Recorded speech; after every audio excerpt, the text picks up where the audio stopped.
पहिला मोर्चा किती मोठा झाला होता, मग शरद भाऊनी काय केलं, तुम्ही सगळ्यांनी काय केलं. आज सुद्धा तसं काही संकट गेलेलं नाहीये. संकट नव्याने पुन्हा आपल्या समोर उभं राहते. कारण आत्ताचं जे खोके सरकार आहे, हे सरकार जणू काही ते मुंबई त्यांनी विकायलाच काढलेली आहे. मुंबईतला मराठी माणूस हद्दपार झालाच पाहिजे ही या सरकारची सुपारी, सरकारने घेतलेली सुपारी आहे. आणि मी तर म्हणतो की आता हे केवळ 2-3 महिन्याचं राहिलेलं आहे. तुम्ही जो खाजगीकरणाचा विषय काढला, बघू ना कोणाची एवढी खाजले बघून घेऊ आपण.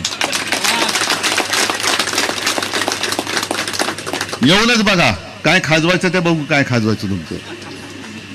पण ही अत्यंत घाणेरडी व्यापारी वृत्ती आहे. मुंबईला खतम करून टाकायचं, मुंबईचं वैशिष्ट्य मारून टाकायचं, मराठी माणसाला बेकार करायचं.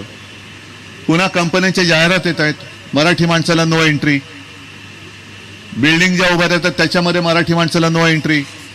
मग पुन्हा तो जो काही 66 सालचा एकूण जो काळ होता तो परत उभा करायचा का, हा विचार आम्ही जर केला तर मग आमचं त्याच्यात चुकलं काय त्याच्यामध्ये. आहे 66-24, 1966 2024 सगळे गुण्यागोविंदाने राहत आहेत, सगळे हिंदू म्हणून राहत आहेत. त्या हिंदूंचं रक्षण आम्ही हिंदू म्हणून केलं.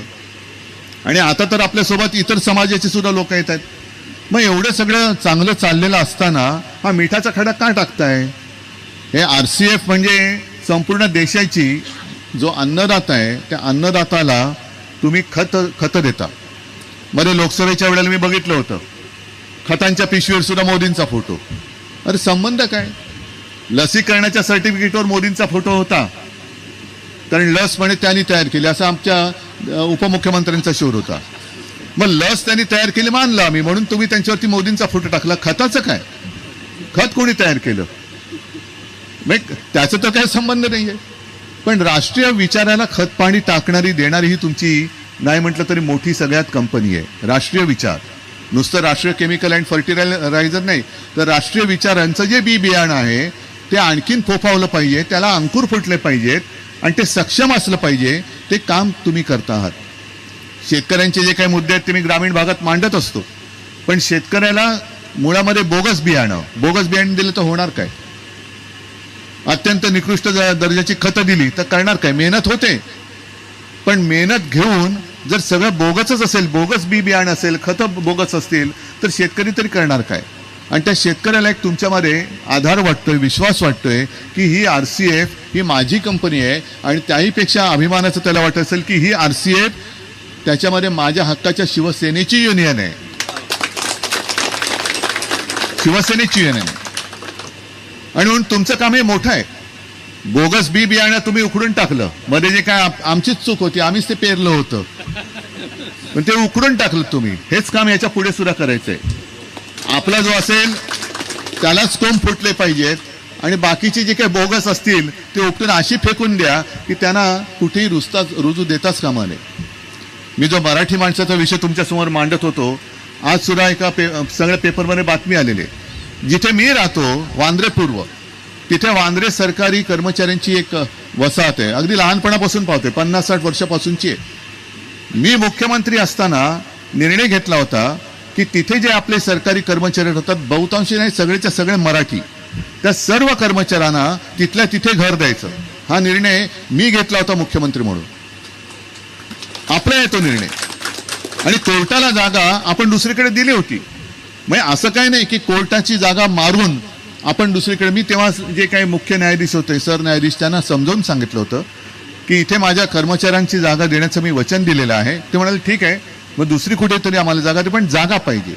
मग ती जागा त्याच परिसरात दुसरीकडे आपण दिली होती. हे सगळं झालं होतं, कॅबिनेटमध्ये झालं. मग आता नेमकं असं अचानक काय झालं की त्या इमारती त्यांनी पाडायला घेतल्या आणि कर्मचाऱ्यांना सांगितलंय की तुम्ही दुसरा एखादा भूखंड मागा. काय म्हणून मागायचा. जे सरकार चालतंय, सरकार तुमच्या दारी. सरकार म्हणजे केवळ मुख्यमंत्री नाही, उपमुख्यमंत्री किंवा मंत्री नाही आहेत, तर आयुष्यभर जे काम करतात खरं सरकार ते चालवतात. आणि त्या कर्मचाऱ्यांची जर का अशी दुर्दशा होणार असेल, त्यांना रस्त्यावरती आणून दुसरा भूखंड म्हणजे हा जो आहे तो द्यायचा. म्हणजे आता इकडे कोर्टाच्या नावाने कोर्टाला द्यायचा, कोर्ट दुसरीकडे जागा घ्यायला माझ्या वडिला तयार होतं. अनेक मोक्याचे भूखंड अदानीच्या घशात टाकायचे. म्हणजे संपूर्ण एक कदाचित मग आपण ते होऊ देणार नाही. पण आरसीएफ सुद्धा अदानीच्या घशात घालण्याचा यांचा डाव आहे की काय? तुमच्या ज्या काही मालमत्ता असतील त्या सुद्धा आरसीएफने आता लोडाच्या घशामध्ये घालायच्या. मग जायचं कुठे आम्ही? वांद्रे सरकारी कर्मचाऱ्यांची जी वसाहत आहे त्यांना तिथल्या तिथे घरं मिळालीच पाहिजे, जी मी दिली होती. त्याच्यासाठी शिवसेना आज सुद्धा आग्रही आहे, मिळालीच पाहिजे. आणि जर भूखंड मागायचा प्रश्न असेल तर अदानीला दिलेला जो वांद्रे रेक्लेमेशनचा भूखंड आहे ना, तिकडे नाही तर त्या सरकारी कर्मचाऱ्यांना हक्काची घरं द्या. चला, आमची तयारी आहे, द्या तिकडे घरं.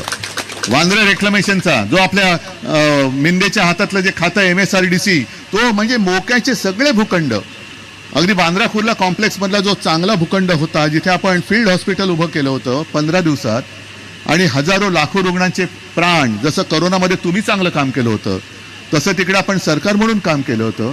आपलं सरकार पाडल्यानंतर पहिला पवित्र निर्णय त्यांच्यासाठी काय घेतला? मालकाची सुपारी घेऊन, दिल्लीच्या मालकाची सुपारी घेऊन तो भूखंड, मुंबईचा हक्काचा भूखंड हा बुलेट ट्रेनला देऊन टाकला. काय बुलेट ट्रेनचा तुम्हाला किती उपयोग आहे?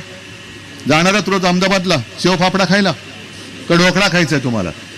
मग ज्याची जरूरत नाही ते आमच्या डोक्यावरती लागत आहे. आणि आमच्या हक्काची जे मराठी माणसं आहेत त्यांना तुम्ही कुठेतरी मिठागरात फेकून देणार. धारावीकरांचं तेच चाललंय. अपात्र, पात्र, अपात्र, जास्तीत जास्त अपात्र ठरवून द्यायचे, मिठागरात फेकून द्यायचे, दहिसरला फेकून द्यायचे, मुलुंडला फेकून द्यायचे. म्हणजे सगळे नुसते आपले काय फेकून द्यायचे आणि मोक्याचे भूखंड हे लोढा आणि अदानीच्या घशात घालायचे. हे होऊ देणार नाही, हे अजिबात होऊ देणार नाही. तुमच्या खाजगीकरणाचा विषयच नाहीये. आता तुम्ही जे काय बोललात की आमदार, खासदार, नगरसेवक तुम्ही निवडून आणता, का निवडून आणता? तर याच्यासाठी तुमच्या हक्काचा आवाज तिकडे उठवणारा आहे कोण? आहे कोण? आज सरकार आपलं पाडलं. अनेक सगळेजण म्हणजे आता ती नवीन योजना आणले, लाडकी बहीण. गद्दारांना 50 खोके आणि लाडक्या बहिणीला फक्त 1500. मग काय करायचं? काय गद्दारी करायची आम्ही? मग गद्दारांना तुम्ही भरभरून देताय आणि आणखीन देण्यासाठी पुन्हा मतांसाठी लाच देऊन आम्हाला मतं द्या. म्हणजे पुन्हा आम्ही तुमच्या डोक्यावर बसतो आणि बसलो की तुम्हाला आम्ही बेघर करतो. याच्यासाठी, हे होऊ न देण्यासाठी आपल्याला इथून नगरसेवक, आमदार, खासदार तर निवडून दिलाच, आमदार पण आहेच, तो आमदार पुन्हा निवडून आला पाहिजे, नगरसेवक पुन्हा निवडून आले पाहिजे. तर आपण हा सगळा जो काय भगवा डौलाने फिरवतोय, मिरवतोय, त्याला तो अर्थ राहील. आणि म्हणून एक चांगलं पवित्र काम, केवळ शिवसेनेची युनियन नाही, मी तर म्हणतो प्रत्येक पक्षाला आणि प्रत्येक युनियनला एक काहीतरी गुणवैशिष्ट्य असलं पाहिजे. माझी युनियन आहे, माझ्या युनियनचं हे वैशिष्ट्य आहे, तुमच्या युनियनचं वैशिष्ट्य काय सांगा? आम्ही भगवा हातात घेतोय, पण त्या भगव्याचे गुणधर्म आणि भगव्याला अभिमान वाटेल असं काम आम्ही करतोय. तुम्ही जे हातात फडकी फडकवतायत त्याचा गुणधर्म आम्हाला सांगा. वाटेल तेव्हा यायचं आणि वाटेल ती फडकी घ्यायची आणि मराठी माणसाला नेस्तनाबूत करायचं, हे आम्ही मुंबई आणि महाराष्ट्रात होऊ देणार नाही. म्हणून जे मी काल सांगितलं की लोकसभेची निवडणूक ही देशाच्या लोकशाहीची रक्षण करणारी निवडणूक होती, संविधानाच्या रक्षणाची होती. आता येणारी विधानसभेची निवडणूक हे महाराष्ट्र धर्माची, मराठी माणसाची आणि महाराष्ट्र प्रेमींचं रक्षण करणारी निवडणूक आहे. आणि साहजिकच आहे, म्हणजे जसं तुमचं खताची कंपनी आहे तसं आमच्याकडे आमच्या वैचारिक बीजांची कंपनी आहे. जे आजोबांनी वडिलांनी दिलं, वडिलांनी मला दिलं, मी माझ्या मुलांना देतो, तर आम्ही बियाणं पेरतोय, त्याला खतपाणी घालायचं काम तुम्ही करायचंय. आणि मला खात्री आहे, ज्या निष्ठेने आणि जिद्दीने तुम्ही इतके वर्ष, कोणी किती संकट आली तरी हटला नाहीत, पळाला नाहीत. आता तर पळणं तुम्ही शक्यच नाही, कारण एकदा जो माणूस स्थिरावतो तो मागे हटत नाही. म्हणून ही सगळी आव्हानं झेलणारे तुम्ही सगळे माझे सवंगडी, तुम्हाला खूप खूप शुभेच्छा देतो. आणि या आरसीएफ कंपनीला सुद्धा, म्हणजे मॅनेजमेंटची सुद्धा आपल्यासोबत आहे, त्यांना सुद्धा अभिमान वाटला पाहिजे की अरे माझ्या कंपनीत एका राष्ट्रीयत्व जपणाऱ्यांची युनियन आहे, याचा सुद्धा एक अभिमान वाटला पाहिजे. सगळ्यांना शुभेच्छा देतो. जय हिंद, जय